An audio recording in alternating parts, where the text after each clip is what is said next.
नमस्कार ताई. 3 महिने ते 15 महिने हे वय बाळाच्या शारीरिक आणि बौद्धिक वाढीसाठी अत्यंत महत्त्वाचं असतं. या काळात तुमची भूमिका एका मार्गदर्शकासारखी असते. आज आपण काही अशा गोष्टी पाहणार आहोत जे बालकांचे पोषण आणि आरोग्याशी संबंधित आहेत. लक्षात ठेवा ताई, माहिती असेल तरच फायदा होईल. पहिलं म्हणजे HBYC. बाळाच्या 3, 6, 9, 12 आणि 15व्या महिन्यात गृहभेटी दिल्यास प्रतिभेट 50 रुपये म्हणजेच एका बालकामागे तुम्हाला एकूण 250 रुपये मिळतात. त्यानंतर पोषक आहार. 6 ते 59 महिने वयोगटातील 80% बालकांना लोहयुक्त सिरप म्हणजेच IFA वाटप केल्यास दरमहा 100 रुपये मिळतात. त्यानंतर कुपोषण मुक्त गाव.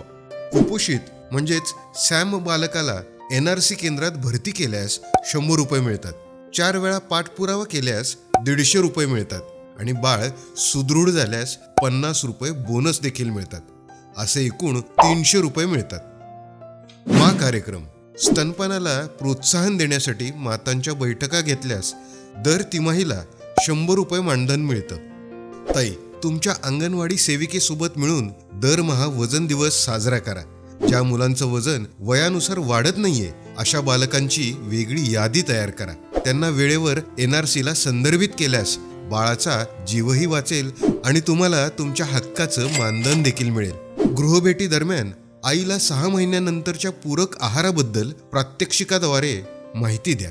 आशाताई, तुम्हाला आमचे व्हिडिओ खरोखर मदत करत आहेत का हो?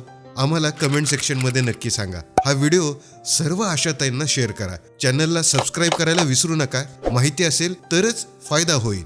भेटूया पुढच्या व्हिडिओमध्ये. तोपर्यंत सजग रहा, निरोगी रहा. धन्यवाद.